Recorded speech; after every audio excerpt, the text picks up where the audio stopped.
Okay, awesome. Srivats, Nandini, thank you so much for joining us on Chai Pe Kharcha today. So pleased to have you. It's been a while since we had a chat. Um, I miss the times when you were in Singapore. We could hang out and just have some fun conversations. But this is also cool because now that you guys are living in Canada, we can talk about life in Singapore and in Canada, which is perfect because we have been trying to figure out how to figure out. We have been trying to figure out like how to get NRIs more information about life in different parts of the world. And it's great that we can rely on folks like you who are in our personal friends and family network to kind of get that done. So with that, ladies first, Nandini, why don't you tell us a little bit about where you grew up, your education, early career, and how you decided to move out of India, and what that has been like for you. Awesome. Okay, but first of all, thanks, Rohit, for having us. And pity there is no real chai, but that is for next time we meet. But yeah, okay, to start my story. So I started the NRI life pretty early. I grew up in the Middle East.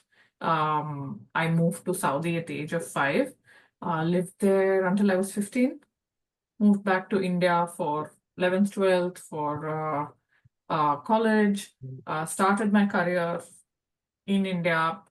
I think I worked there almost until 2014, Right. when then I met Srivats. Mhm. He used to live in Dubai at the time. And Uh-huh. my goal always, right, as a girl who moved out of the Middle East in my teens was, I'm going back. I was like, when I met this guy, I thought I would move back to Dubai at some point. That didn't happen. Uh-huh. We got married. I was working in India Mhm. at the time for Microsoft. I moved to Indonesia, where Srivats was, Mhm. by the time we got married. Right. And yeah, then I built my career in Indonesia, moved to Singapore, worked for a company there for 2 years, started up in Singapore for two Mhm. years, sold that, and around the same time we moved to Canada. That's my story. Mhm. I will let Srivats tell you how he plugs into this story. Many countries will be featured. Okay, yeah. Awesome. So basically, this is Nandini's story. Shrivat is just like the supporting character who sort of In hovers my around. story, no. Now what's his story? I will plug in there. Okay. Yeah. So yeah, I mean, that's a good way to describe it. So I obviously grew up in India in Chennai and spent my formative years there and did the whole engineering MBA thing that everyone was up Of to at course. that point in Yep. time. And I always grew up with some combination of like relatives who lived abroad, some uncle, some cousins, and it was always kind of this thing in the family that you need to wind up abroad as a consequence of your studies or as a consequence of work or Interesting. something, basically. Okay. So that push and impetus was always there. Mm. Um, what really came to a head at the time of placements and things like that, right after the MBA, Mhm.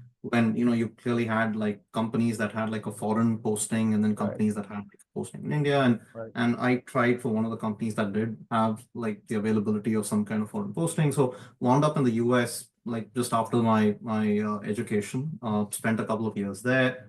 And then I moved to London for a year or a year and a half, or slightly more than that, and then moved to Dubai for work, and then spent I think around 5 years, 5, 6 years there maybe, and then moved to Indonesia, Vietnam, and Singapore in that order. Again for work. Spent I think in that chronology spent about 6, 7 years. Mhm. And then we were thinking about long term and Right. what to do with that, and Canada seemed like a great option. Mhm. So eventually wound up in Canada, and Mhm. I met Nandini when I was in Dubai, but in the process of moving to Asia, so right at that stage Okay. basically. Okay. And she clearly had spent a lot of time in the Middle East, so there was Mhm. that commonality as well. So Right. and we were long distance for that period of time. Then we got Mhm. married, and then we kind of moved to Asia together, and then sort of wound our way to Canada. So for me, at least, I think the way to like accurately describe my NRI journey would be studied in India very much, Yeah. formative years in India, and then just moved out for work would be like Mhm. the best description. Awesome. And that's a very interesting sort of dynamic and a contrast as well with like Nandini, you growing up outside of India, then coming back to India for a period for some education and getting started in your career, and then moving out again after your marriage, versus Srivats growing up in India for like entirely his formative years, early and post graduation, and then your take career basically taking you all over the world. Um, you mentioned, Nandini, that having grown up in the Middle East, you always had this thing that, okay, I want to go back out, right? Did spending time in India, getting educated in India, did that change anything for you? Or was that always like constant goal for you after you had landed back in India that, okay, I'm gonna do my thing and then I'm gonna figure out a way to move out again? At the time, I mean, Mhm. India has been changing so rapidly, right? When I moved back, I think it was 2002. Mhm. And the India of that time to the India by the time I moved out, I was like, am I making the right decision? Interesting. Okay. But for me, I think I have always associated India with home, a place where you spend your vacations. Mhm. For me, I think it was really hard to be an adult in India. Okay. Like you get the worst of it. No? Like rains are beautiful until it floods and you are responsible for drying your laundry outside. Little things like Yeah. that. I loved India. It became home for me. Mhm. But for me, in my head, it was always a place that I associated with grandma, vacations. It was my happy place, and I didn't want to spoil that in many ways. Yeah. That was primarily one of the reasons why I always knew that I would one day move abroad Mhm. because it was like, hard for me to be an adult there. That's all. Yeah. Yeah, absolutely. And I would imagine like for anyone who has had like 10, 15 years of their early life living in a different country, that adjustment is hard. Like even I remember I grew up in Calcutta, and well, it was Calcutta at that time. Now it's Kolkata. Um, and then for my undergrad, I had to move to Punjab, a part of the world that of the country that I had never lived in before, and even that adjustment was so difficult.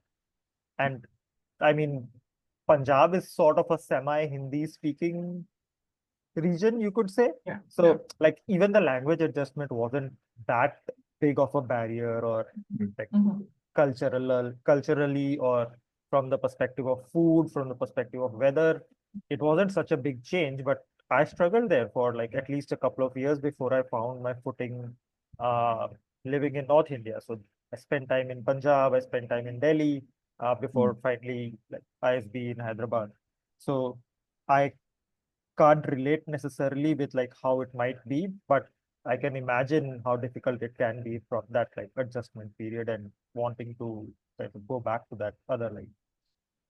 Let it be known that the cultural shift that you faced was probably greater than the one I faced, Really? given how Middle East is, Well, there is a lot of involvement in India. There wasn't a big culture shock for me coming back, that's whereas I think interesting. Kolkata to Punjab might have been quite different, really, in Wow. comparison. But yeah. Okay. Okay. Cool. That's quite an interesting observation. Um, what has what has that cultural adjustment been like, Shivats, for you when you stepped out of the country for the first time? Uh, Pretty massive. I mean, so growing up at that time, like, I mean, I'm a 90s kid for the most part. Grew up, you know, I think Star TV turned up at some point in my growth, and you immediately had access to all these like American channels and Right. whatnot. I grew up consuming a lot of that content as a practical matter, and because of that, people, or at least I, tended to have like this idea of what the US might be like, for Sure. example. But I mean, obviously, what you see on TV is not reality, Right. and I learned that very, very quickly after coming. So to say that there was a cultural, I mean, to say that I faced a difference of expectations coming from India and then kind of moving abroad would be an understatement. Very quickly had to understand that the US and Americans have a culture Yeah. that is identifiable as American culture. Hmm. Just as I was getting used to that, I moved to Europe and London, which is obviously a completely different culture. Yeah. And I mean, I never thought I'd really be at the point where I'd be able to tell the differences between these two cultures, which are very, very different than Indian culture, but Sure. yet there it was, and I was able to see it. And then when I moved to Dubai, after that, I actually realized that a lot of the expatriate populations in, say, a city like Dubai tend to retain a lot of their home culture. And that it's a practical matter. You have these like communities. For example, you have a very large Indian expatriate community in Dubai that retains a lot of its home culture. You've got a lot of Americans who retains a lot of their home culture and so on and so forth. So I started realizing that even in the world, depending on which country you're going to, which city you're going to, there are cities which are more expatriate cities where groups of expatriates maintain a stronger link to their home cultures than, say, a city somewhere in the US, but like New York, for example, where people tend to become New Yorkers if they've stayed there for a Right. right. So that kind of hit me on the face like almost Wow. immediately. Yeah, I mean, since then, obviously through the cities I've been in, it's been almost like an explorationary thing where you sort of try and identify what the culture is and how that fits and whether it's, one category or the other and so on and so forth. So to say that it's been a learning curve would definitely be an understatement. Wow. Okay. That's very. Do you think the distance has anything to do with it?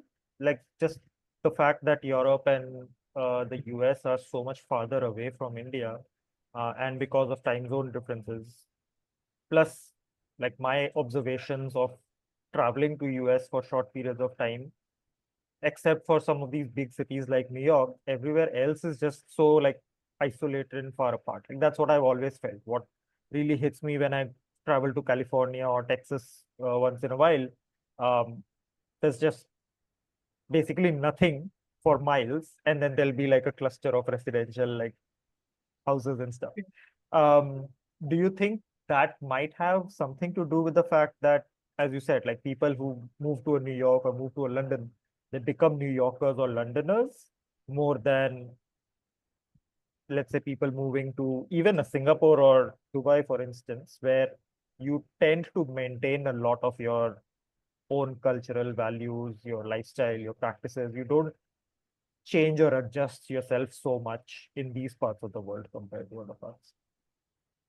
I think distance has some role to play, certainly, but I think the reason, again, this is purely from personal observation, and I'm Sure. pretty certain a social scientist actually running like a data science, you know, thesis on this is probably going to disagree with me, and we'll have the data to back that up. So I'm not going to contest that. Sure. But look, I think my general observation is that you're exactly right. I think distance has a role to play, but the way in which it has the role to play is that the constant influx of newer generations of people and the mass of that immigration coming in obviously tends to retain a link to home, right? So I think it purely depends on that. Like every country, depending on their immigration policy, has waves of immigration that usually take place. And with new waves, new people come in. Now, obviously, if you take Singapore or Dubai, Right. people go there to work. Like the expatriate Right. population is huge, right? So to say that there are waves of immigration would be an understatement. There are new Right. people coming in every day, and with new people coming in every day, the new India, in some sense, like the cultural changes in India tend to be imported very easily versus say, a city in Europe, which is not London, which, not many Indians go to, or maybe they went to at one point in time when immigration was available and so on and so forth. Maybe that kind of tends to get siloed up in a way that you don't have a constant cultural exchange, right? So I think that has a role to play, definitely. And to your point about Texas and others, like I would argue that, at least the US in general is an immigrant destination. You've got a lot of people going there to work.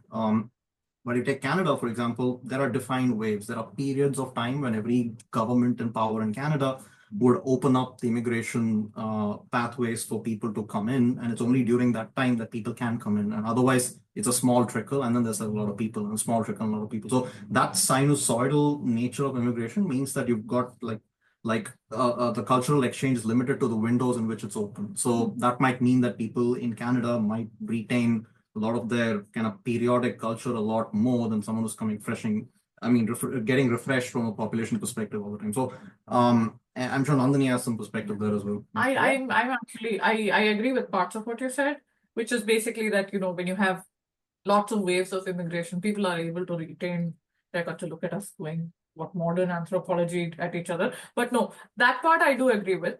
But that said, Mm. if I look at Canada today, I'm still a newcomer, so I can't 100% like, Sure. this is just my observation of the place. I feel like Canadians are still a lot more, they retain a lot of their home culture, and the government and the country actually encourages you to do so. Mhm. Like just this summer in Toronto, we've had Jamaican Food Festival, Caribbean Food Festival, Indian Food Festival, Oh, Korean Food Festival. So, okay. and there are these events that the city organizes to help you showcase your culture. So I think that is there, like in Canada Right. versus in the US. I see the same amount of immigration, but I think that people eventually end up melting pot there for a while. Mm. My observation is that the US is a unique place from Okay. the travels I've made there Sure. in this aspect. I can't speak to the UK, but I think almost everywhere else I still see people retaining vestiges of their culture, whereas in the US it is easier to lose it for some reason. Mm. I wonder why that might be though, because I I have. personally have probably observed something similar. Like it's very quick how that transition happens in the US, where one day you're just an American, you know? And I'm not talking about citizenship or having like a green card or whatever. It's just the way you show up, it just changes. Um, I don't know if it's controversial or not, but that's what my observation has been as well. I'm assuming you guys tend to agree. Um, cool. So let's switch gears a little bit.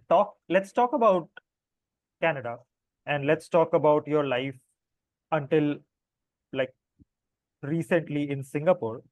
You spent a good amount of time there and sort of building up a life in Singapore. And then at some point you decided that, okay, maybe this is not like what we want to do, and let's try something else.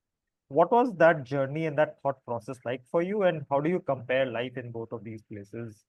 And like what aspects would you even think about when comparing something which is deeply steeped and rooted in like Asian culture, smack in the middle of Southeast Asia, versus something which is, well, pretty much close to the North Pole, right? Yeah, No. I mean, actually true. I want to say that I love the weather here, Okay. and I am not being paid by anybody to say this. Genuinely, to me, it is refreshing to have 4 seasons, to have some cold, to have, like, I'm going to be the person that now comes to Singapore, and when you guys have 23-degree weather, I'm going to be like, oh my God, the heat wave. Okay. That's the good part about Toronto for me. And it was, I am ashamed to admit that the climate was a factor in enticing me to come here, because I thought I would enjoy it a lot, and I am happy, thankfully. Aside from that, I have family here. My sister's here. Okay. My cousin brother's here. Okay. During COVID, we realized that being close to family in India, 3 or 4 hours away, didn't really make a big difference to us. You might as well have lived on the other side of the world. So I think that also told me, in a sense, that you can be anywhere and you can still be close to family, which was another reason for us opening our minds to come here. And I think the last thing is, like home ownership, even, for example, right? The familiar, situation in Singapore, where every 2 years or every 4 years, you want to look for a new place. You do it because it's just how life is out there, right? And that was lovely. I love condo life, and we tried to replicate the same thing here in Toronto when we moved. But I think this place is very different, and condo culture is not as mature as it was there.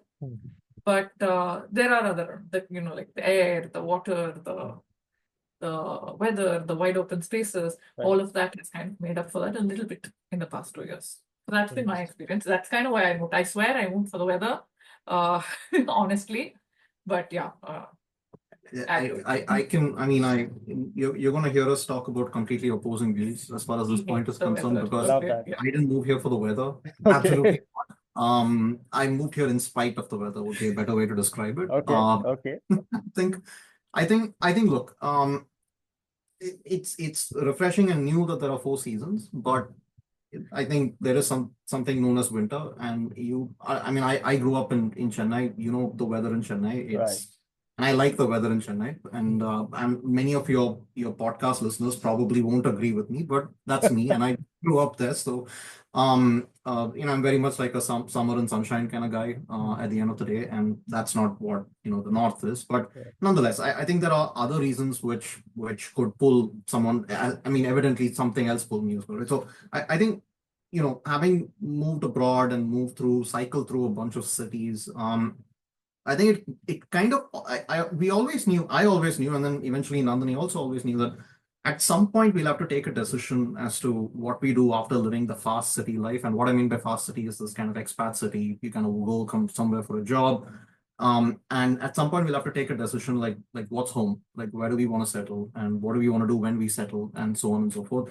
I think when at least, and again, personally, like when I'm living in a city where I don't expect to spend the rest of my life, there are a couple of things that I'm not particularly concerned about, like things like investing in a home for the long term, or looking at essentially creating a kind of a convenient net for myself for the very long term. I mean, at that point, I mean, when you're, at least when I was working in cities where I definitely knew that it was a short-term stint, it just wasn't very clear what exactly the period of that short term was, quote unquote. It was always about, make a bunch of money, kind of find the best job for yourself, and eventually move to where you think you're going to be permanently. So as we were kind of thinking about that decision, we were thinking about like what is important, and then we were evaluating options between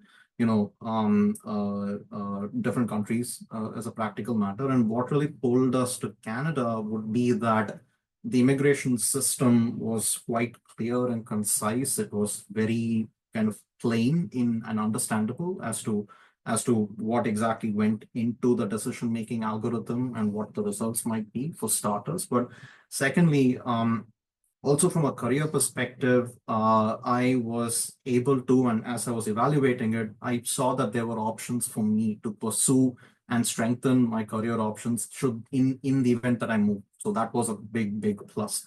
I'd say the second big plus was that we'd be close to family, like Nandini mentioned. There are already a few parts of the extended family that are already in Canada. That certainly helped the decision making there as well.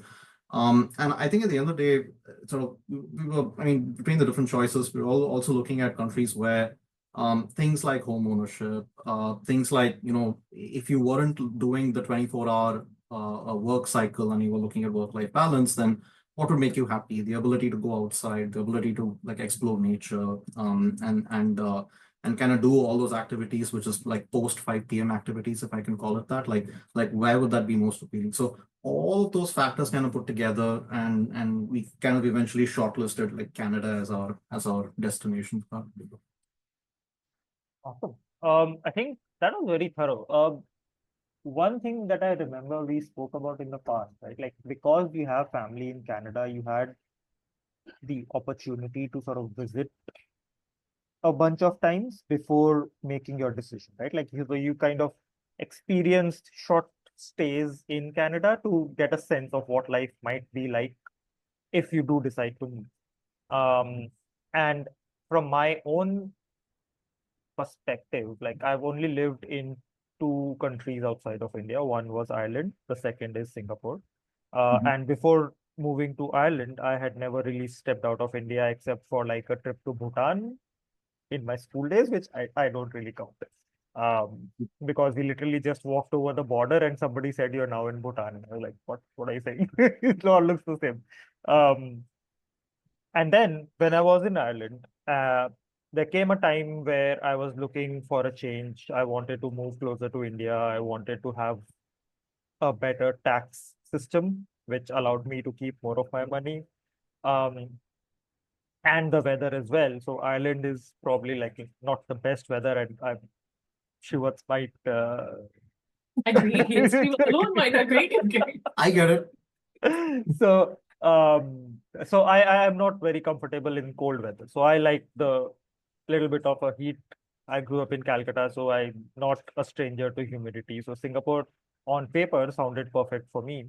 But I had never visited or set foot in Singapore before I decided that, okay, I've had enough of Ireland. Now I want to move to somewhere which is closer to India. I don't yet want to go back to India, but I want to be like, I want to have certain things, and Singapore sort of checked all of those boxes. How does, for somebody who's looking to make such a decision, right? Like moving to a particular country, either temporarily or to basically settle down there, right? Like, Mhm. does the approach, like, is it possible to do that just doing your research on the internet, talking to a few people, and then making a checklist and be like, okay, these are the 10 things that I want. Does this place check all of those things? Or similar to what you guys probably experienced, is like you went there a few times, you lived the life in short amounts of time, and then you were like, yeah, this is what I can live with, this is what helps me achieve my life goals, not just like work or career goals. And then you make probably a much more informed decision than probably something that I did. What are the thoughts on that? Yeah. I mean, we certainly did our research on paper, right? We had a lot of time to sit and mull over it. I think by the time we applied for our Canada PR to actually getting it, it was almost 2 years, right? So we spent some time. We did our basket of goods on Walmart, basket of goods on Big Basket. We did all of that analysis. But then I think by the time we moved, things had changed also, right? It was quite a different world by the time we actually moved. Yeah, so we did all our research. I think all of our research stood good. When we came to visit here, I would say I got to see more of the city. I took the public transit, I took the metros around. What else did we do? We walked around downtown. We stayed in an Airbnb in Midtown. We did all of that. Okay. And I would say that more than that, in those experiences, I would say that the research we did probably was the more meaty part of our decision-making process. That could also be because of the time, the unique time in which we visited, which was in a very weird time of, COVID, mid-pandemic, Right. after wave 1, after wave 3. So, maybe that's why. But I think the online research and the forums we read were a lot more informative than our own little dipstick 3-day, 5-day experience of the place. Yeah. Yeah, I think so.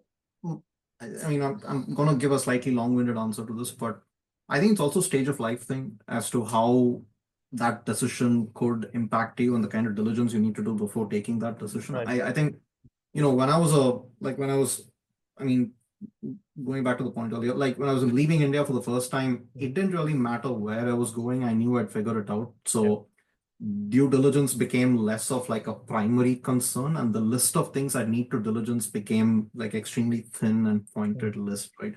As you kind of grow, your needs expand. And then, for example, if you're thinking of like, okay, I've lived in a few places, but now I'm trying to figure out what home is for the long term, there's probably going to be a much larger list to diligence. And I would say closer to that decision point, you probably want to like visit the country you're going to, actually live in situations which mimic what you would probably live in that country in the long and medium term, and so on and so forth. We didn't have an opportunity to explore all of that in a very detailed fashion because of COVID, like Nandini was saying. But like for example, moving from Europe to Dubai, I'd say I diligence that a little bit more than moving to Europe from the US in the previous stint, but again, it wasn't really as big a diligence list as one is likely to come up with in this situation.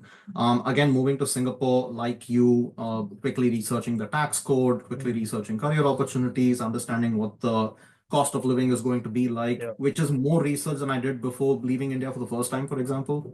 Certainly, but again, it was a pretty simple decision to take. But I'd say, I mean, I guess it's a question of like, A, when in life you're taking that decision, and B, are you taking that decision for like literally the long term and actually kind of figuring out like a home outside India for the long term, or is it something more like an extended short term stint, probably for work for like a couple of years or even more than that. I'd say those factors determine more strongly how much of diligence you ought to do before moving, for sure. Got it. All right. Let's talk about career outside of India for a bit, right? Like, and I know Nandini, you dipped your toes into entrepreneurship when you were here in Singapore. Um, do you want to share a little bit about what that experience was like? And then how are you kind of building your career now in Canada? Um, and what does a traditional 9 to 5 look like in the two countries versus what does the path of entrepreneurship look like? No. I will say honestly that I struggled with moving countries, Mhm. trying to reinvent my career each time. Mhm. I didn't move with a role Mm. to any of these countries. So I think except Singapore. But yeah. So for me, each time I landed, it was about proving my credibility a lot. It was a Mhm. lot of networking. It was a bit of a struggle for me, I will honestly say. Mm. And I think one of the reasons why I was inclined toward entrepreneurship was simply that thing, right? That I would own something that I built, Right. that in a sense, that is my career from now on. That Mm. was kind of how I had envisioned it. And that's also one of the reasons why when I built my company, I chose to do it in an industry that I was very passionate about. Right. So today in Canada, I still consult in the same industry in femtech. Mhm. Because the one thing that I have now kept as my constant, at least for now, is that this is the space that I want to contribute in. And I think a large part of that decision making actually came to me from my career experience of, shifting jobs, getting to experience startups and understanding, how they could be useful, not just for me as an entrepreneur, but also how it can deliver some impact. Right. That was primarily it. So career shift with a 9 to 5 Mm. were hard for me, Mm. which is probably one of the motivators. Mm. And B, there is a phase in life when I was very keen on, it was about corporate growth, it was about seniority, etc. Mm. And then it became a little bit more about flexibility, the ability Right. to own my schedule. Right. Srivats had a very high traveling job. I'm going to say that before the pandemic hit, I would see him maybe 2-3 days a week. Oh, yeah. And I actually moved to Indonesia because I was working in India, he was working in Dubai, and like we had to end the long distance marriage at some time, right? So these were all concerns. I wanted more work-life balance. I wanted to be able to have more flexibility so we spend more time together. At the same time, I also wanted to like work on something I was passionate about. Mm. And I've taken that with me here to Canada also, where I consult.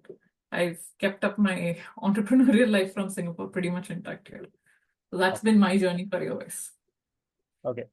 Do you ever feel, because this has come up in a couple of conversations we've had, do you ever feel like women in India, even when they're moving outside, they kind of get like a short end of the stick, so to speak, in terms of marriage sort of changing the equation, and then, like for me, for example, right? Like when I was in Singapore and I got married, my wife, she had a pretty good career, growing career in India. She left that, moved to Singapore.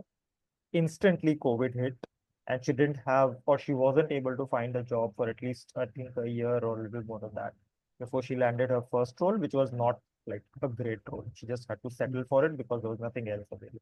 Mhm. Any thoughts on that? No, I'm going to say maybe not women. There is Okay. someone we know from our batch Hmm. at ISB Hmm. who did the other thing, who moved to another country for his wife, who was in a good role, Oh, okay. struggled with his career there, moved back to India, became a very successful entrepreneur, Hmm. had an exit and, did a career pivot, and now he's back, Hmm. with where he wants to be on his career. So I'm going to say maybe it's not gender specific, but I do think that one spouse almost always has to have that flexibility, uh, unless you're very lucky. Yeah, And yeah, to me, that looks like a miracle, but I yeah, also see some success stories where definitely. both spouses are able to build successful careers Hmm. despite moving to multiple geographies. Yeah, I wish I could be that person, but I don't think that's what the universe has given me so far. Yeah. Okay. I've had to prioritize flexibility. I think How's your experience? Yeah. Yeah, I mean, that's the trailing spouse effect, right? Relocation is not easy, certainly, and being asked to relocate, especially in situations of like marriage and other things which are non-career factors, I expect statistically it's going to have an impact on one's career, and rebuilding is difficult. It's a different geography, different work culture, etc. And I don't know, but I'm going to assume that the good majority of trailing spouses happen to be women, and therefore that incidence of those things is more in women who happen to be trailing spouses, and that's likely speaking to the numbers there. But I think I guess in my situation, I guess it's slightly not entirely, but slightly different in the sense that I actually don't have the benefit of having worked in India as a practical matter. I moved out like to work, and therefore all my work experience has been outside of India. I'm not sure if that has had any impact at all, but basically, at least the move to Canada was the first instance where I didn't necessarily have a role before getting the destination. In other words, we understood the destination, but then we had to build a career for me there. Versus, say, moving to Singapore, for example, where it was for a role that was predetermined. You know you have a job, and then you kind of land in Singapore. I think what that's taught me basically is that obviously every country has a different kind of work culture, which not just around like specific industries and companies, which obviously exists, but even around how people end up creating job prospects and networking. Like there's a different networking culture between different countries. You need to learn that and understand that and use that to build a career for yourself. And that's been my experience. I think if I were a trailing spouse, and if I had to like uproot myself from place A to place B, and I did not have the benefit of the lead time that I had in taking the decision for Canada, I definitely would have found it difficult to just kind of like land there and then kind of figure things out 100%. No, but if I was to take away something from these experiences, just a lot of flexibility, a lot of willing to think outside your box as far as career goes, which really helps to land something that you can be happy with, even as a trailing spouse. Got it. Awesome. I'm sure a lot of people are going to find this section very, very interesting, because I've been having these conversations with some of my friends here in Singapore and in India, and I don't think a lot of people have really figured it out. And I don't think it's easy to figure it out, but it's something that anybody who chooses the NRI life, it is a very real thing. And I don't think it gets talked about often enough. Great. So thanks for sharing so much about your experiences as NRIs. And I think there's a lot to learn and a lot to unpack there. But we are definitely a personal finance channel. So I want to spend time talking about money, right? First of all, how do you guys kind of make financial decisions? Is it one person takes the lead and kind of just calls the shots? Or do you have specific joint conversations on like small or big money decisions? Things like daily expenses versus things like, oh, buying a car, buying a house. How do you manage those conversations between yourselves? I'm gonna say it's a combination of both. We have a very rigorous system where we use an app to track all our expenses. Love it. Any receipts get snapped. Every month we have a financial discussion with a complete template set up by financial wizard, yours truly. But yeah, we discuss it. We see where it's at. We see how our stock investments are performing. But I'm gonna say most of the planned financial, looking for instruments, all of that is him. I'm more of a, this is what the forums are saying. This is what the market trends are like. The odd stock or two that I hear about in industry talk, stuff like that. I'm the hints provider. He's the bulk of the lifting. Yeah. But as far as savings goals, as far as major purchases, etc., I think I do a lot of the expense research. He does a lot of the investment research. That's how we divide it. I'm the spender, he's the saver. Yeah, in- I mean, Nandini is definitely underselling her Spending abilities abilities. there. I mean, spending her on. No, definitely understanding her kind of contribution to the budgetary decisions as it were. But she's right. I mean, we do track expenses and other things in a slightly more borderline OCD fashion in some sense. And I don't want to say because of my background, but having worked in at least that industry, I am more of the analytical monkey for those kind of things, like creating the spreadsheets and all so, that other kind of stuff. And I think as it relates to expenses and spending, it's typically mostly joint in the context of like understanding whether there is a need that is established for the spend that we're looking for, and then talking about the quantum of the spend. Is that overpaying or underpaying versus that need? How do we quantify it? And then financing that spend is typically where it kind of becomes a question of like, if it's material enough that we need to talk about financing that spend, then that at that point in time, I would normally take the lead in understanding, what that entails. And then we have a joint discussion about what that means and then whether we need to pull the trigger or not. That all came up really at that point when we were kind of, when we were moving cities and things like that. We sort of needed a system that would kind of help us understand right. this, understanding the life in a new city, what that would mean. And it's almost like the transition between cities is what helped us down the path to like forming a system that actually helped us track that. It would be a good way to describe it. Oh, okay.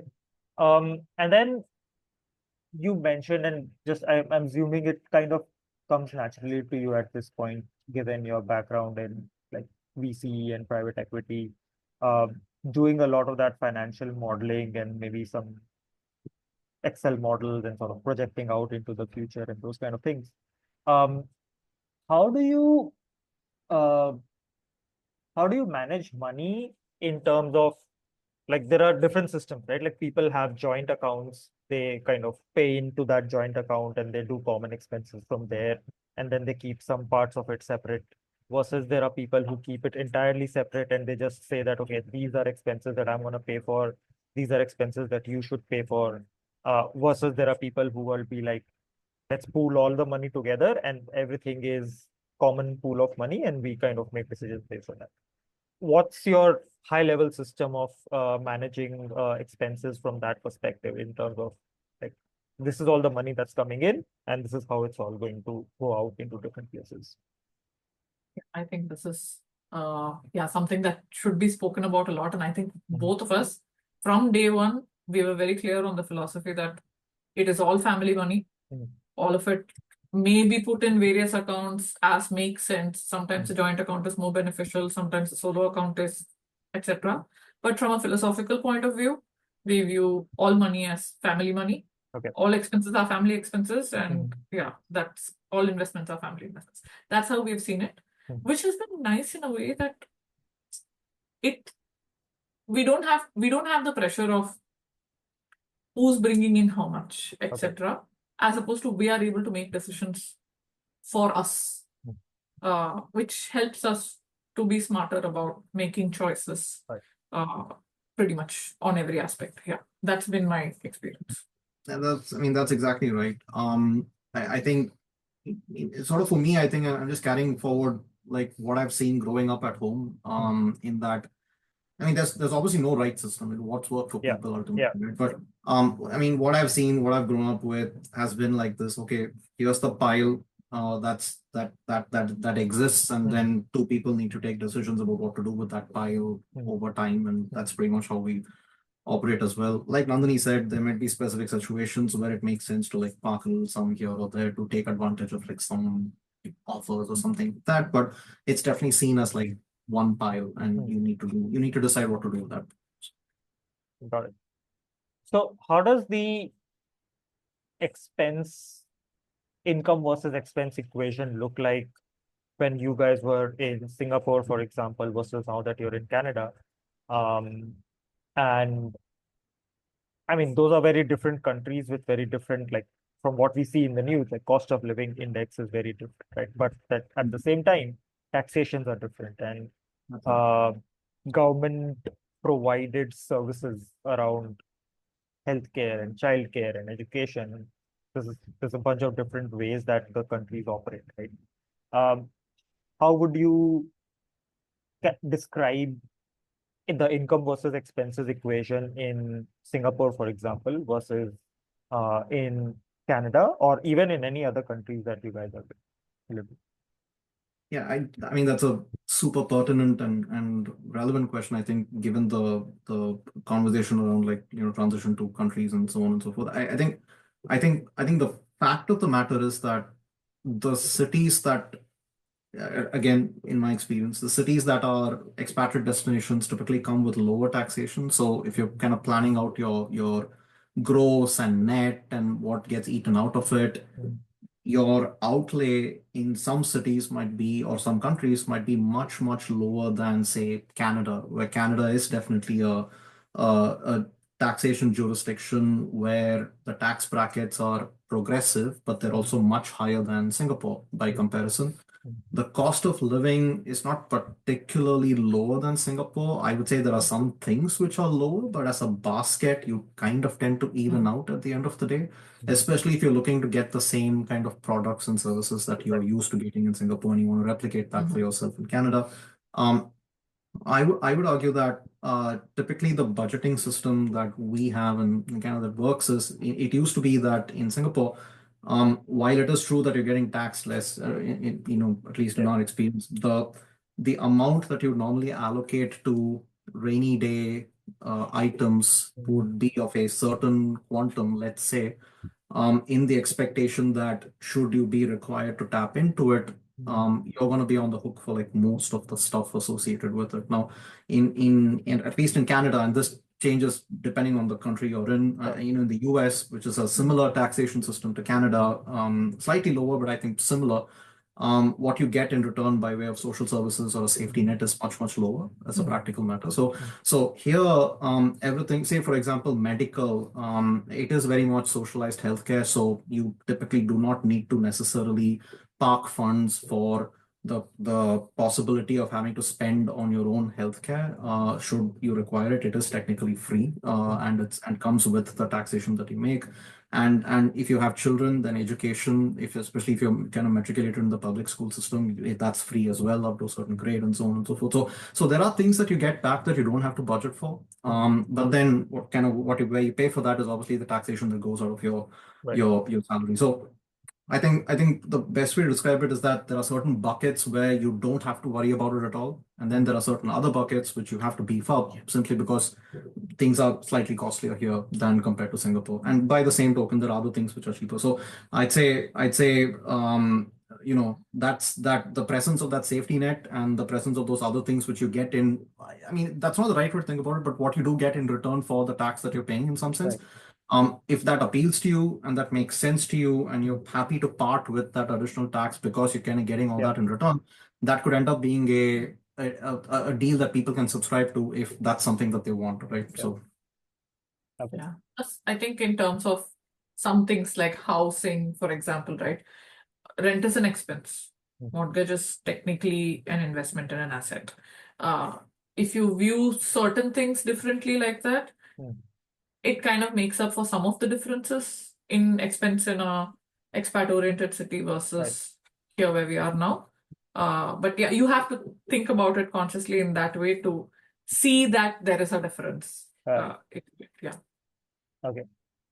So then I guess the next natural question is for you, both of you who have had the opportunity to live in different parts of the world, right? Like, what does your income, expenses, and savings equation look like in terms of, and feel free to quote actual numbers, hypotheticals, or percentages. But like, how much do you make? How much do you get to keep out of it? And what would that look like for an average person who's thinking of moving to Canada? Any thoughts on that? Yeah. So, well, again, because of the progressive nature of the tax brackets and the way it works in Canada, everyone's mileage is going to be different. It's probably going to be different based on, do they get a match from their employer for pension contributions? Do they not? Do they get, company provided medical insurance for drugs? Do they not? And whether they get other benefits which are also taxed, like bonuses and RSUs and this, that, and other stuff or not, and so on and so forth. There's a whole bunch of complexity there, but to kind of break it down again, what I'm representing here is kind of making the assumption that one is renting, which is a big assumption as a matter, because that rent is a significant expense here. If, for example, if you're renting in Metro Toronto, definitely. It also assumes that you're a kind of a salaried employee who does get some pension contribution. So every employer in Canada can elect to match some of your pension contributions. It's called RRSP matching, where they kind of match up to a certain cap. They would match the amounts that you contribute into your pension.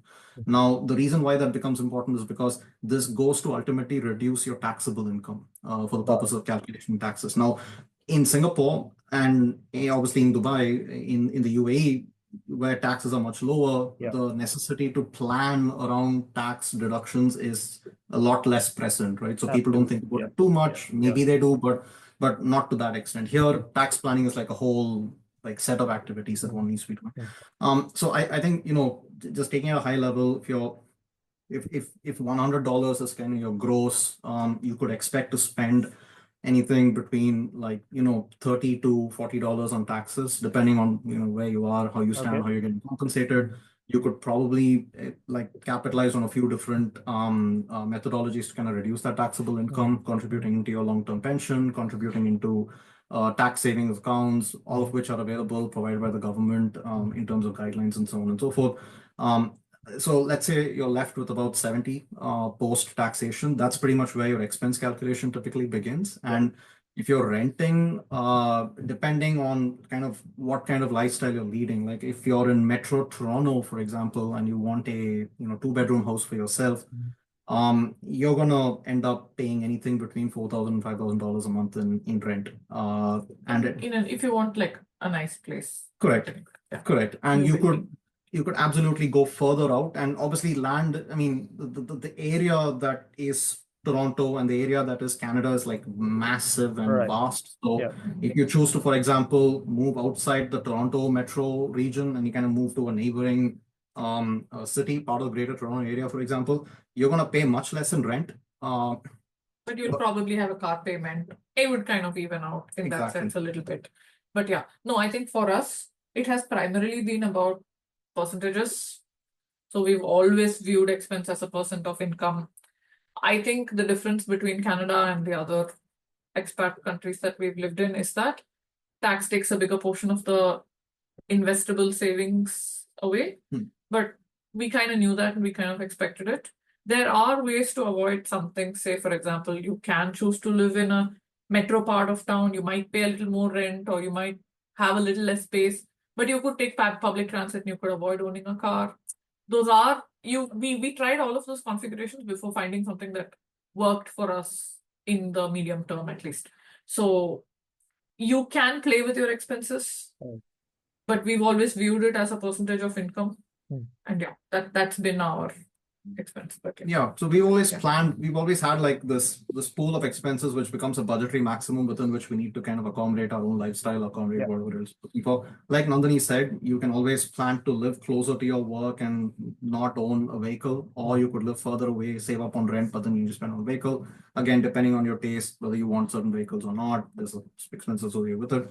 I think, again, considering all of those things, that their own mileage might vary depending on where they see themselves on this need matrix of what they want. And I'd say, it is possible at that point to save around 20% of what you're making, after taxes, after expenses, after everything. And that could typically go into, one of three channels. One would be kind of your pension contributions, or it could go into tax savings accounts of certain kinds, or it could simply go into your personal savings outside of those two, which is tax savings and pension contributions, where you could be a public markets investor, and sort of create a stockpile for yourself on that basis as well. I think the good news is that I mean, that is true for Canada, maybe true for other tax jurisdictions as well, but the ability to save on taxable income, there are many, many pathways to doing it. So I think diligence around it, understanding what they are and planning for them ahead certainly has its tangible benefits at the end of the year. Yeah. And unlike Singapore, and again, my experience with the Singapore taxation system is that it's actually extremely friendly. Yeah. You could even opt to pay your taxes at the end of the year as a liability, and you kind of get paid totally on a monthly basis, and then you kind of compute your tax and pay it at the end. Here, obviously, it's very much like India in Canada in the sense that your taxes are deducted from your payslip. It starts deducted at source. And if anything, you get a refund at the end of the year if you didn't end up earning as much as you thought you would, or if you end up deducting more for pension and other tax saving mechanisms more than you thought you would. So I'd say there are similarities to India, more similarities to India than to Singapore as far as Canada is concerned from a taxation perspective. Interesting. And would you say 20% is about what you experienced personally in terms of your average savings I rate? think so, right? Here, 20% versus 40, 50 in other countries. Yeah. That's the big difference in taxation, I think, taking its impact on savings. But to your earlier point, that differential is sort of made up in terms of healthcare and childcare and kind of things. Yeah, pretty much. That kind of makes up for that difference. That's right. Yeah. That's right. I think, yeah, I mean, you could have two people who on a gross basis are kind of exactly the same, but one might end up saving much less than the other if they wouldn't take advantage of all of those things. And it's not one or two things, like there are like many, many things that one could possibly take advantage of in order to optimize their, not just their taxation exposure, but even saving up for retirement. Like it's, one might think it's more of a taxation thing, but it's actually just saving up for your retirement, right? So I think like diligence into that and all of that stuff is extremely important. And yeah, I mean, it tends to go understated sometimes when people are like, especially if they're thinking of moving to Canada, for example, like the first thing they think of is obviously, how much it's going to cost, normal expenses, what career is going to look like. But some of these things, like it's at least for me, it was something that I really had to invest a lot of time and effort in just understanding before moving. And then given all the complexities around the taxation system and obviously the ways in which you can figure out different ways to optimize for taxes and your living expenses, would you generally recommend people engage an expert in helping with like tax planning and stuff? Or is it something like, for example, in Singapore, I have not felt the need to engage an expert generally. It's like everything is calculated. The government tells you how much you owe. 99.99% of the time, there's nothing wrong with how they have done it because it's just that simple. But I know that in US, like consulting tax professionals is like a pretty big thing, as it is in India as well. Is that the same for Canada? Well, I again, look, it kind of falls down to how complex one's file is. Like, I think from, let's say, for example, if you landed in Canada without a history of working anywhere else, or you don't bring anything with you, and you just kind of land here, you start a job, and you kind of start at that point. I think the mechanisms are actually quite simple to understand. I don't think, I mean, of course, one could employ the benefit of an advisor, but I think the mechanisms are fairly simple to understand. Just takes a bit of reading and understanding, and one can figure the way out. That said, if one is looking to move to Canada, especially if they're a mid-career professional, having experience abroad, having savings abroad, and they kind of want to bring that in here along with their family, they want to land here and like create a base before landing and then kind of taking off from it. In that case, I would advise procuring the services of an advisor, at least for the first year of filing. Simply because there are things which may not be published and generally accepted as part of the body of common knowledge, which might be relevant to these new immigrants, right? Like we didn't know, for example, the first year that the expenses that you spend in moving to Canada can be used to offset your taxable income. In other words, literally the amount that you pay to somebody for your air tickets and the moving expenses and all that other stuff. We didn't know that, and we probably would have known that if we engaged somebody who's a professional. But things like that, basically. So there might be things which are specific to the immigrant experience of kind of setting up base in Canada, which is different than the general Canadian who's just filing taxes like usually. which could benefit from the services of an advisor, definitely. So at least for the first year, I would recommend that. Yeah, no, I would definitely view this as closer to, again, the Indian system, where if you are a young career professional, there Yeah. are those site-based services, Yeah. which will kind of put a little layer on top of the slightly more complex tax code. Yeah. Those do exist and those will suffice.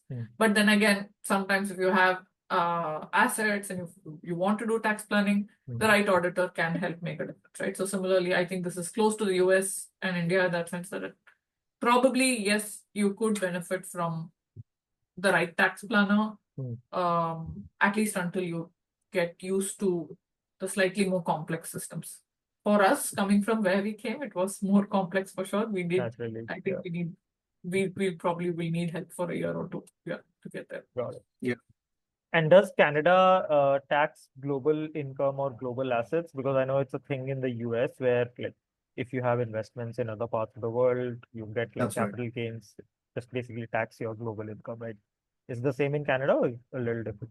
It's not. Well, it is and it's not. Like Okay. there is it certainly doesn't tax you on global income the same way that the US does. I think the US is, that both the tax code and the IRS are extremely efficient. Okay. If you're a US tax resident, then you definitely have global exposure. I think in Canada, the rules are that, yes, I mean, if you are based in Canada, you're a resident of Canada, and you earn income anywhere, you ought to report that income, obviously. That said, rules associated with unrealized capital gains, especially if you leave Canada within a certain period of time after landing in Canada, and other kinds of tax exposure in that ilk, right? So basically anything that is unrealized from instruments that you hold, or if you were to temporarily leave Canada for a period of time before coming back, the rules surrounding that are not as draconian as the American tax code, and therefore there are specific disclosures that you can make in order to make sure that your exposure is limited there. Right. That said, I mean, if you're a resident of Canada, and you are a tax resident of Canada on top of it, you owe taxes on any income that you make, no matter where that income might be. Okay. And I mean, if you take the case of a US citizen, and again, this is from my secondhand familiarity with the US tax code, and it obviously may be different than someone who's like intimately familiar with it, but my understanding is that a US citizen is liable to pay US taxes on their income, even if they're not a resident in the US. In other words, even if they're not a tax resident of the US, they're not living in the US, but they're working in, say, Singapore, working in wherever else in the world, they owe taxes to the US government on their yearly income. That's not the case for Canadians. Like, it's only if you are a resident of Canada and you're a tax resident of Canada that you owe taxes in Canada for amounts that you have earned, like whatever those amounts may be. But correct me if I'm wrong on this, but I think it is also a little graduated. It's all tied to residency, but it's also a little graduated in that if you've been a resident for more than a certain period of time, off the top of my head, I think it's 5 years, then there is a change, right? Then it's not just on income, then you also have some kind of unrealized. Yeah. So yeah, that's right. So you would hypothetically, if you when you move to Canada, if you bring instruments that are, say, shares or stocks or like anything else, which is cash, not cash but cash like, and if you I think the number is 5 years, but if you are a resident of Canada for 5 continuous years and then you leave Canada after that, then you technically are liable to pay taxes on unrealized gains on those instruments. Which, again, I mean, we probably have to take that under advisement. I think it's 5 years. I'm not exactly certain, but there are some quirks to the Canadian tax code associated with that stuff. But all of that is only you being a resident of Canada, and I think that's like the fundamental difference between the American code, and I mean there are obviously many other differences, but this is like a key thing in that if you're not a resident of Canada, you're not a tax resident of Canada, and if you're outside Canada but you happen to be a Canadian citizen, you don't owe taxes to the Canadian government on your income. So got it. Okay. So to me, honestly, it sounds complex enough that an average person would benefit from engaging a professional in helping figure these things out, at least as you said, like for the first couple of years, so that they get comfortable with the system and then they can take decisions to optimize it however they might want to. Okay. So what does your like investment portfolio look like? Where do you invest? What's the general asset allocation? And do you have assets in different parts of the world and especially in India? And how do you manage sort of that globally spread out portfolio?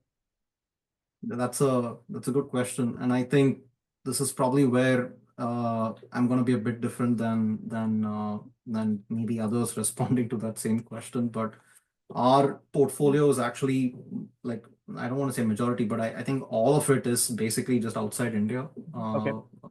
For like the only thing in India is really my parents and what they hold and the house I grew up in and things of that kind. Like we primarily have our holdings outside India, and now it's obviously with us here in Canada. And at least so far, the asset allocation strategy has been very much towards the higher end of the risk spectrum, so more in equities, high beta exposure industries, and obviously, I mean,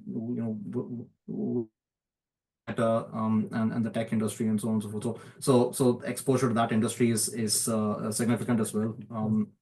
And that's how we've been kind of looking at it. And on a monthly basis, I typically try to be disciplined about contributing into like some kind of an investment driven savings account of some kind from what we save on a monthly basis. And that again has been geared towards more risky investments. But I think where I've kind of personally, where I think I've kind of dropped the ball is that I actually haven't changed the asset allocation mix or the directionality since I was a much younger person starting out working. And I think it's time, just at least, at my age, which is just shy of 40, and then going beyond it, I'd have to take a serious look about like what I want that asset allocation mix to be, probably bring in a lot more low risk into it, and kind of think about what that looks like. And also, at least it wasn't the case in Singapore or Dubai, but certainly is the case here. What you invest in has a taxation element to it as well. Like if you Yeah. invest in Canadian stock market from certain accounts, you have like certain kinds of exposure versus investing in the American stock market and so on and so forth. But that said, most of our exposure is very much outside India. And we don't really hold too much of Indian either stock market or just Indian exposure in general in our savings. Yeah, and Got I it. don't know how you're classifying real estate as a risky or non-risky classification. It's definitely a question mark right now. But this year has changed our net worth quite a bit, if you will. To buy a home here has significantly shifted our portfolio away from, the more stock or stock linked kind of thinking we had to owning a home, which I think has, if you had asked us this question 4 months ago, it would have been a different answer. But now I think our net worth, some of our net worth is also in this. That's right. And also offset by the liability associated with it. But I think she's right. I think that exposure to like the Canadian real estate part of it also has its own kind of risk element, which has radically changed the beta of the portfolio, to think about it that way. Got it. And in terms of like relatively lower risk options, do you also look into things like gold or other like precious metals, commodities, those kind of things?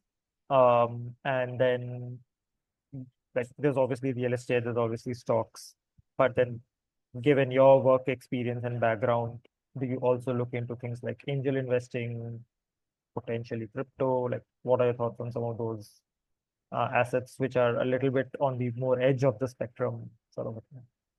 I mean, my view on angel investing has always been to invest based on what you think of the, the idea and the founder, and really don't expect to see it back. It's, it's a calculated lottery ticket, if you will. But, when it comes back, hopefully it'll pay off big. So, only invest what you're prepared to lose, all of that, Right. those things is how I would view angel investing, at least. But do you Crypto- engage in that, or is Very marginal. No, not any. I wouldn't say enough to count it as any percentage of the okay? portfolio at all. Okay. Yeah, as far as gold is concerned, Hmm. we talk about it a lot, but Hmm. somehow we have not taken serious plunges. If it will also, it'll be probably gold ETF as opposed to holding gold Physical gold, in yeah. the way that our ancestors did and our Yeah, yeah. parents. So yeah, but that's why we've talked about it. We've not really acted on it. There never seems to be a right time for gold. I don't know, but yeah, It's just wild, yeah. everything is the right time. Yesterday was the right time, but yeah, yeah, but no, we still haven't acted on it. No, Yeah, that's exactly right. I mean, Hmm. Nandini is part of an angel consortium, always on the lookout for like new investment opportunities, VC style. I mean, I can't say we're like super active there. We look at a few from time to time, but contrary to what some people might say in regards to active investing, I actually don't do a lot of active investing. So Okay. that means my exposure to, well, and this is decidedly so, that exposure to commodities and trading associated with that, say crypto or anything else, haven't really like gone into that at all, frankly speaking. I think the way I've kind of operated so far is, I try and look at identifying stocks that I really like, that I think have the potential to be like extremely big 30, 40 years from now. And I typically just get to, take them, slowly grow my allocation into those particular things while maintaining a healthy ETF exposure of different kinds, be it REITs for real estate or tech or countries and industries and macros and so on and so forth. I mean, for me, the ideal thing is to not be worried about it every day, trying to look at like what's happening with the markets and trying to take changes in positions and so on and so forth. I just want to be comfortable in what I'm allocating on a monthly basis and having that just pile grow over time. As a result of hopefully intelligent allocation, and reaping the rewards like much later. That's typically more of what I've targeted so far, but I mean, it's difficult to say whether that's worked or not because the counterfactual doesn't exist. Like I don't know what it would have looked like if I'd taken more decided bets in like certain things or commodities like you say or anything else earlier on, and what that meant. And crypto certainly. Like I know a colleague of mine who was an analyst in the firm that I was in, who kind of sunk his first year bonus into Bitcoin back in 2013, I want to say. Oh, And Did he retire or yeah, yeah, he's fine now, but yeah, things like that, right? So haven't I just haven't taken any risks of that kind. So yeah, I mean that's one for the books, I think, and one for reflection, retrospection. But yeah, I think my approach has always been more to like like invest in things that I have a deeper understanding of of and course. that I think have the potential to be like like long term, very long term winners, and just kind of pick them and like grow the allocation into them. I Right. am, to full disclosure, I am part of a crypto angel consortium, Okay. which basically makes crypto investments in certain in femtech, basically companies and research. But again, it's like the tip of the iceberg of what I understand about crypto, and it seems to me very complex. And it also seems to me like, yeah, I don't know. There's a lot that I should learn before making any significant foray into it. I think this much exposure is sufficient, is kind of how I look at crypto. Yeah. Makes sense. And I personally have lost a good amount of money in crypto. So I think I have learned it a little bit of the hard way to really understand what you're putting your money into. Or if you want to kind of play around, then only put in enough money that you're prepared to lose, which I did not do. So big learning lesson, but I think that's like I engage a financial advisor, he's a good friend now. He calls it the tuition fee that you pay to become a better investor over time. Cool. Okay. So you shared a bit about like your investment philosophy and how you sort of allocate your money across asset classes, which then I guess naturally brings us to the question of FIRE, right? Like, and for people who might not know, that stands for financial independence retire early. It's generally like this whole big movement of making a lot of money, or more importantly, saving a lot of money, and then getting to a point where you don't need to work for money anymore. When was like the first time that you sort of started thinking about it? Maybe not in terms of FIRE, but just generally in terms of like, hey, I need to save money and I need to get to a point where I don't have to work for money anymore. Um, and have you done like, and I'm sure you have because of what you mentioned earlier, but have you done the calculations of what that number looks like for you, and how far along are you in that journey? I started pretty early. I think I read about FIRE in a newspaper article when I was very young in my career. Okay. And I think it gave me some pointers, right? Like, it kind of set me on some other philosophical journeys, frugality, minimalism, zero waste, things like that I was already inclined toward. And I think FIRE kind of gave me a financial, similar kind of ethos in finance. So FIRE is something that I have been passionate about throughout, basically never buying expenses on credit, like making sure that investment interest outlay, for example, is minimal. Those have been things that I have been looking at forever. Initially, I only knew about FIRE, but Okay. then I entered the world of Reddit. Then I hear there is chubby FIRE, there is fat FIRE, there is lean FIRE, there is barista FIRE. So there's many different ethos, and I think at varying points in my career, depending on how burnt out I was versus how motivated or rewarded I was, my ethos changed a little bit, this way and that way. So yeah, so definitely yes, FIRE has been a big part of how I view expenses throughout my life. And I think I look at FIRE from a minimize expenses point of view, so that you can push as much as you can, front load your savings, but thereby minimizing the number of years toward the end that you have to work. That's always been my point of view. Yeah, I mean, so my parents were like public sector servants, and my mom was a banker with the State Bank of India, and she always used to tell me that retirement is not a number or an age, but it's rather a state of financial security and a state of spending and what you want to spend on a monthly basis, and do you have enough to cover that for the remainder of the life, whatever you see that to be. And that's sort of driven my thinking around it at all points in time, in some sense. And there used to be, I mean, obviously things change from, like, as you get married, you grow your family, and the things that you expect to spend aren't always the things you end up spending on, and you also end up spending on things like there are new things that are added to that list every day. And I think it's always like an ongoing conversation about, like, what is that number, and how much do you, like, would you, if you were to sign up to say, okay, I'm happy spending X dollars a month, and if you think you have enough of a corpus to give you that with an adequate replacement number to that wealth pool. Some people say it's like 4%. So let's say you take 4% and you say, I'm set. Are you confident that you're gonna like rein in your expenses to within that? And would you be happy doing that? Or are you cutting corners because you want to, like, get out of the race quicker? I don't think we've really settled on a final answer to that. I think we're getting there, in the sense that we always knew that things like, owning a home or something like that would be part of the equation. Wasn't part of the equation as long as we were in Singapore, obviously, but we wanted to kind of make that part of the equation now that we can move to Canada. And we have the ability to think a little longer. So I think that's pushed our timelines out a little bit more.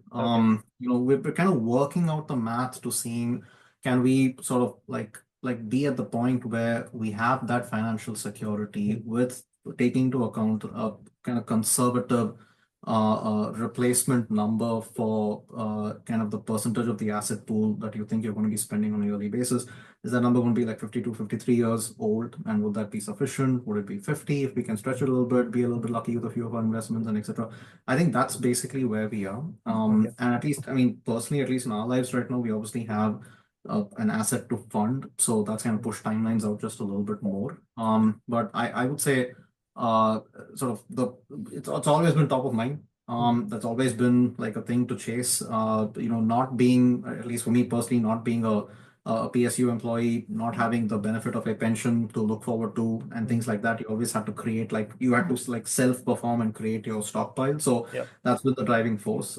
There used to be a point in time when I was like 27, 28, and I was a single guy looking at my expenses, and thinking, hey, I can retire tomorrow if I wanted to. But no, I mean, you can't. That's basically because I used to, like, eat one pizza like and stay like keep it over like a couple of days and thinking that's life, but it's not, right? But I guess it's more about the fact that my expenses were so low, just maintaining myself, and now obviously that's not the case, and there are many other expenses. So I would say again, I can't say we're completely done with our analysis, but I would say we hope to be at the point where we could possibly say by age 52, 53, something like that. We should be in a position to say, well, okay, if I'm less ambitious with what I want to spend money on, I could possibly say, fine, I'm calling it quits and just kind of getting back to like things I want to do in life and so on and so forth.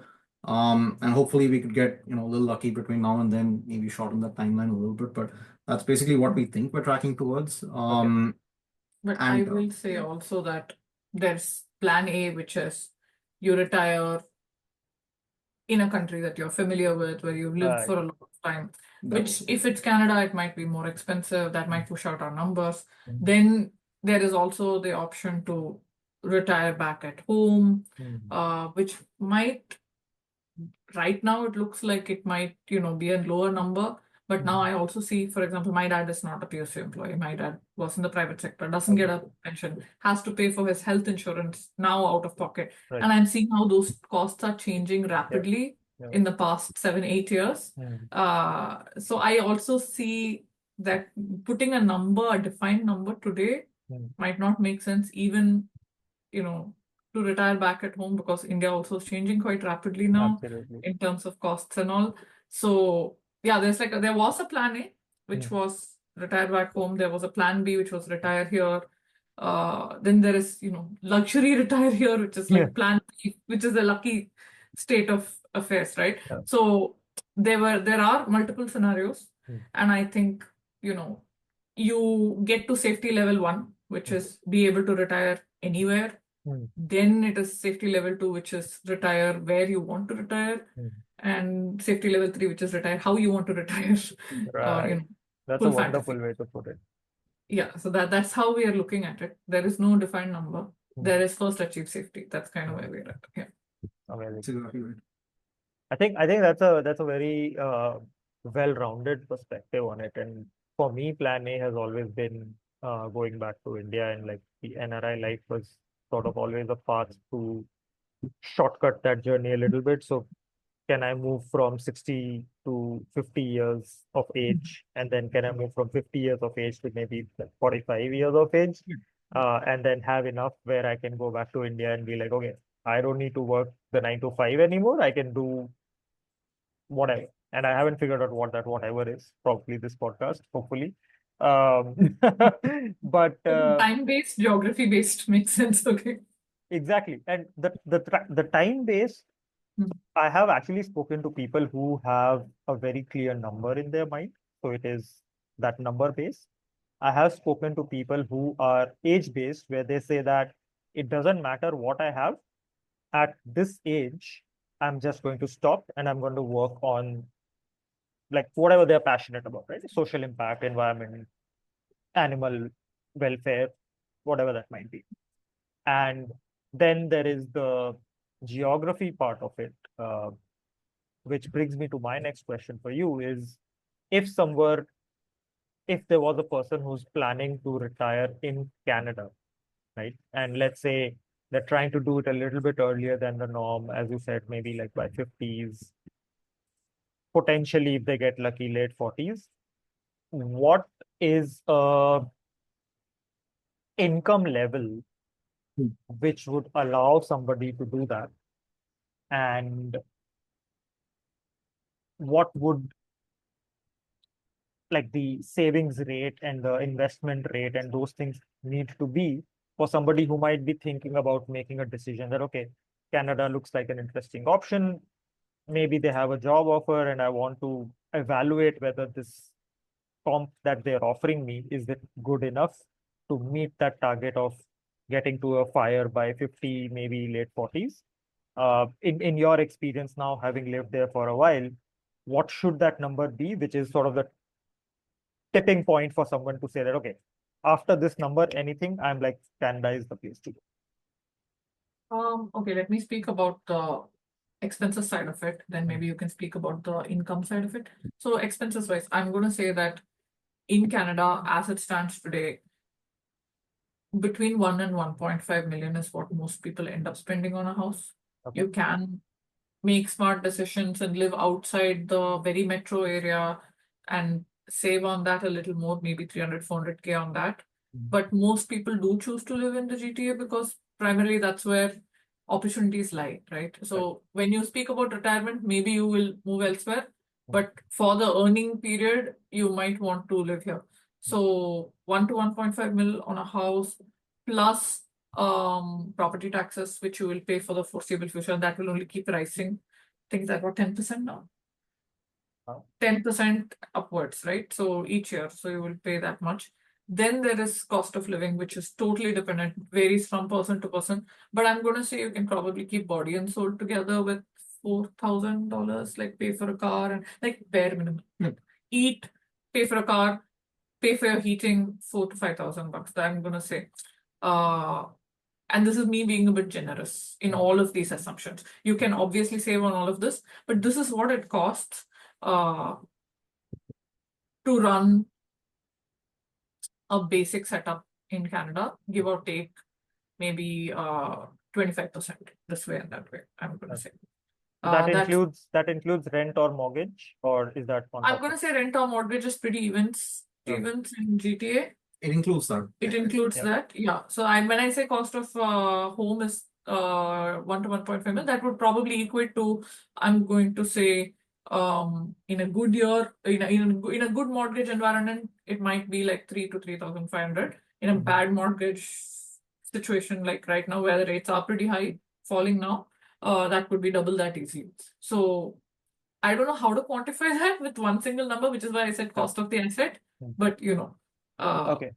So if I had to rephrase that, about 5,000 per month cost of living, about 3 to 3.5 is the cost of housing, which means housing takes up 60 to 70% of cost of living, and everything else then sounds relatively much cheaper by comparison. Is that about accurate? So when you say by comparison, you're talking about comparison to Singapore or the cost of living.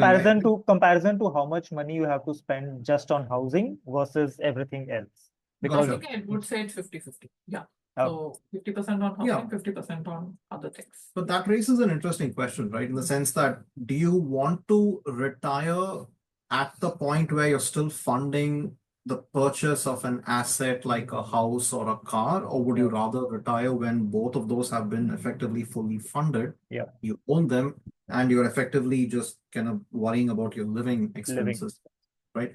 And what we've seen here for the most part is that if you're a coupon clipper like me, you could very well, like a grocery run to like a Costco or a Walmart, if you're trying to buy monthly groceries, and if you had like expensive tastes and you would like some imported foods and other things in your monthly groceries, and you typically cook mostly for yourself, you don't eat out too much, you could absolutely minimize how much you spend purely on just living. And in that, I'm going to add things like utilities. I mean, Canada is very much a country where natural gas and hydroelectric power is able to take care of all the basic necessities, heating, cooling during summer, and really anything else associated with like just utility expenses. Right.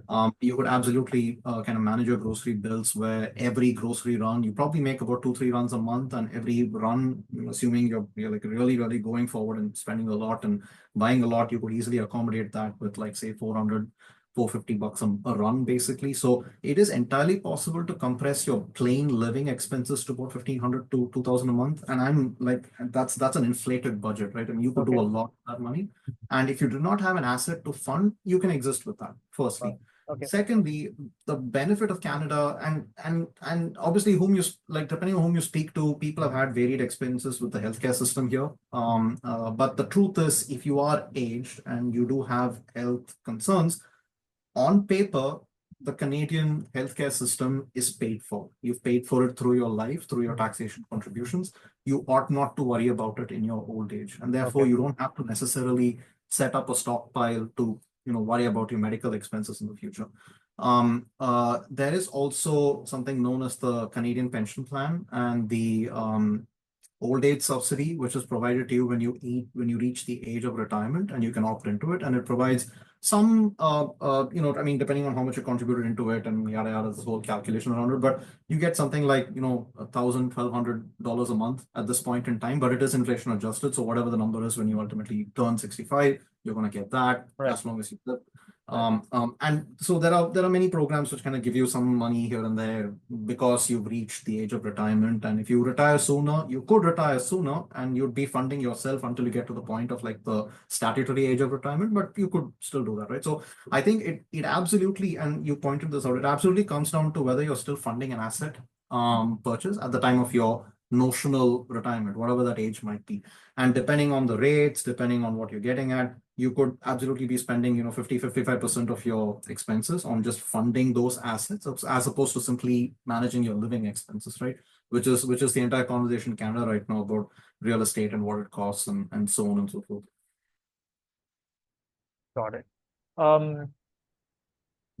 Would you say, so let's say taking the example you mentioned earlier about 5,000 for a pretty decent lifestyle, right? Like including renting out within the GTA, and having like a pretty convenient / comfortable lifestyle. So let's say 5,000 a month, that translates into $60,000 post-tax in terms of expenses. And you mentioned it's about 30 to 40% would go into your taxes. So let's say another 40,000 in taxes, that's like $100,000. Plus maybe you want to save 20-25% on top of that. So back of the paper calculation, 125 to 150K is a decent number to consider as your, like, if you hit that number in terms of as an employee, then Canada is a good option to consider. Is that about fair? It is the average, and it is I would say that is a good number where you can say that you are safely in Canada with a plan for the future. I'm going to say it is 120 to 150. Yeah.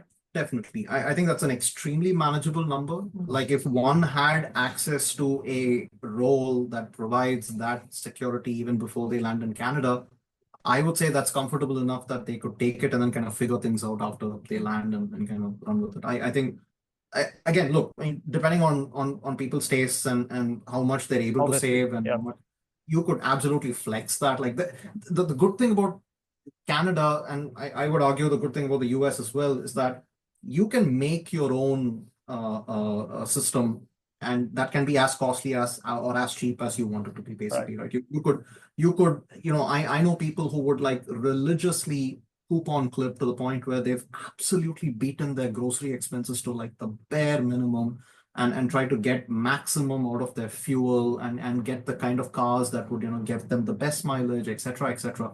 Versus others who really don't want to do that lifestyle. They really want to have like a good time. They spend that amount of money.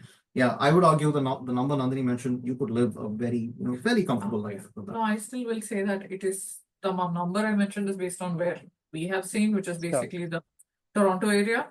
You could live, there is another industry hub called Kitchener-Waterloo, where I'm going to say expenses are lower. Then there is another industry hub which is more, if you live in the manufacturing sector, etc. For example, it's Hamilton, Burlington, where expenses are even lower. Okay. And obviously, rest of Ontario is even lower, right? So consider this probably the most to be able to live in the most expensive part of, I'm going to say Canada, definitely Ontario. Yeah. So no, I would say Canada as well. Yeah. Like that's the one thing. I think the second thing to keep in mind is that depending on, let's say, for example, like people are listening to your podcast, obviously there's going to be a good mix of seniorities, good mix of where they are in their careers. You might have people who earn well in excess of this amount, right? And are looking to relocate. Canada has a progressive tax code, so your top tax bracket is actually something like 53%. At its highest level, right? So the marginal taxes for someone who's earning, I think it's above 250K Canadian, or number happens to be, but basically at that level, every marginal dollar you're contributing 53 cents to taxes. So I would argue, yes, that amount, like, between 4,000, 5,000, you could absolutely live a good life and get access to like the best resources. I would argue that for packages, job salary packages that are in excess of that, a heavy amount of tax planning could help kind of minimize tax burden as well. Got it. And there are several ways and means to do that, including and not limited to all of the pension pathways, the tax-free accounts, and so on and so forth. So your net tax exposure between someone who hasn't planned for tax versus has planned for tax, hasn't planned for retirement versus has, like the differences between these two categories can be significant. And I think that is an important factor to consider in looking at your pie and how much of that is going towards, taxes and retirement and planning and all that other kind of stuff. Got it. Amazing. One last question before we wrap up. I think in the news recently, you hear about obviously like geopolitical tensions between India and Canada. The relationship is not going that great. There are like issues there. Secondly, you also hear about a big presence of Indian communities which are not necessarily being favorably seen in Canada. Uh, does that have an impact on the day-to-day life of an average NRI who's not necessarily super politically oriented and is like, whatever, Yeah. Like, Yeah. but do you see or feel any differences I will say over that the time that you've spent in Canada and how these things have changed around the world? I read about a lot of this, but luckily I don't have any real world first-hand Okay, anecdotes that's to good to share. know. So yeah, I mean, can't speak for everybody's experience, but Mm. I don't think I've experienced it. I walked right past protests and people are still the same friendly people. Okay. Yeah, I think in fact your parents when they came to visit had a lot of glowing stories about how people were very friendly to them. Wow, I that's think the nice. age ticket plays a factor there also. But no, I think for the most part, I would say it's not any different than any other place we've lived in around the world. I think, yeah, we read about it, but we haven't seen it. Yeah. In fact, I will go one step further and say not only is it not different than any other place, but the truth is, if you look at what's happened in Canada over the past like 5 years, right? The cost of living and the cost of real estate, and especially rent as a percentage of income, average incomes, has skyrocketed. Like absolutely, this is an undeniable fact. And the average Canadian who does not own a home and is in a either a rent controlled unit or just renting a unit has seen that rent increase enormously. And not to mention the fact that obviously there's like a massive Shortage. spike in the percentage of non-Canadian nationals entering the country through Of course. various pathways. I actually think the permanent residency pathway is one of the smallest sources of individuals. It's really more on students who come here and stay here for the long term, the temporary foreign worker program, etc., etc. To the credit of to the credit of the Canadian population, we haven't faced any negative experiences at all. And I personally seen. I lived in both the US and in the UK in London. Even in times where there wasn't necessarily like an economic crisis or any other kind of crisis in general, I faced racist experiences. Okay. The first time it kind of took me back a little bit, and then I kind of got used to it. I mean, it kind of is what it is. If you are not of the population in the country where you are, you're bound to face something. But despite all of what's happening in Canada from an economic perspective, we actually haven't faced anything. Most people have been extremely welcoming, very nice to speak to. And I will say that even if there is any dissatisfaction, it is more looking at how it is managed as opposed to the people who came. And I think that is really something to the credit of the people that we have met. And in the sense that almost people understand that it's not the fault of an individual to have capitalized on a government policy and come here Right. through channels. It's more, let's kind of talk to the government and try to change the policy rather than being nasty to the individuals who come here. It's Right? also about we should be welcoming of people who want to come. Let's just manage it better. That's pretty much the extent of the criticism that I would see. Okay. I suppose whatever we see online, or I still, again, from my personal experience, probably very small percentage of what goes on because Yeah. I don't And that's what I gets don't amplified, and that's what catches eyeballs. I So don't understand it from walking around on the streets. Look, when my parents were visiting us like a Okay. while back, and my dad likes to watch NDTV a lot. And he did turn it on when when he was here, and I don't particularly watch NDTV all the time. Okay.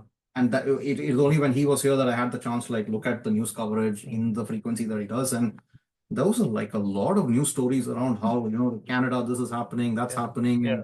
and you like the Canada's burning and whatever. Like Right. I think there's like a bunch of hyperbole in the Indian news coverage. I will say depends on who you ask. If you ask a student, maybe they will have a very different story. Also, But yeah, I think what we hear in the Indian media versus the story that we hear on local media versus what's on the streets.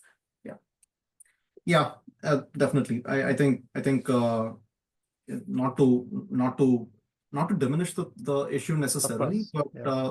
but yeah, I'd say by and large it's very much more amplified in the subcontinent than it is here. Yeah. Got it. Amazing. Thank you so much, guys. That brings us to the end of the conversation for today.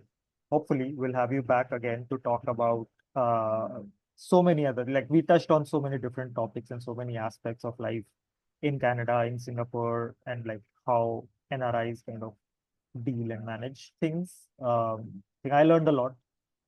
Definitely gonna start exploring Canada as a potential option in the future as well. Uh, Hopefully, we can keep the conversation going. But thank you so much for joining us, spending time with us, and to all of our audiences who are listening. Hope you find this conversation enjoyable. You learn something from it, and stay tuned for more episodes from Chai Pe Khacha. Thanks for having us, Robert. Thanks.